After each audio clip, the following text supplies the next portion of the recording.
সাগরদিঘি থানার অন্তর্গত মোরগ্রাম এলাকায় অনুষ্ঠিত হলো একটি বিশেষ জনসংযোগ শিবির।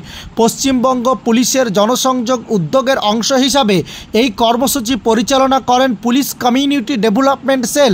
এদিনে শিবিরে মূলত মহিলাদের এবং শিশুদের উদ্দেশ্যে সমাজ সচেতনতা বৃদ্ধির জন্য বিভিন্ন বিষয়ে আলোচনা করা হয়, যেমন শিশু ও নারী সুরক্ষা, মাদক বিরোধী সচেতনতা ও বাল্যবিবাহ প্রতিরোধ, সাইবার অপরাধ সম্পর্কে সাবধানতা ইত্যাদি। উপস্থিতি পুলিশ অফিসাররা সরাসরি মানুষের প্রশ্নের উত্তর দেন এবং বিভিন্ন উদাহরণ দিয়ে বোঝান কিভাবে পুলিশ ও সমাজ একযোগে কাজ করলে অপরাধ রোধ করা সম্ভব। শিবিরে নারী পুলিশ আধিকারিকদের সক্রিয় ভূমিকা ছিল চোখে পড়ার মতো।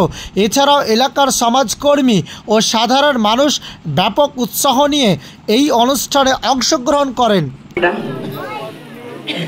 আমার নিজেরই মেয়ে, আর নিজের মেয়েকে আমি অন্যর হাতে দিলাম, সে অল্প বয়সে, সেখানে ক্রাইম মা বাবা করছে। আর এটা কিন্তু সত্যি অন্যায়, এটা কিন্তু ক্রাইম। আপনারা হয়তো ভাবে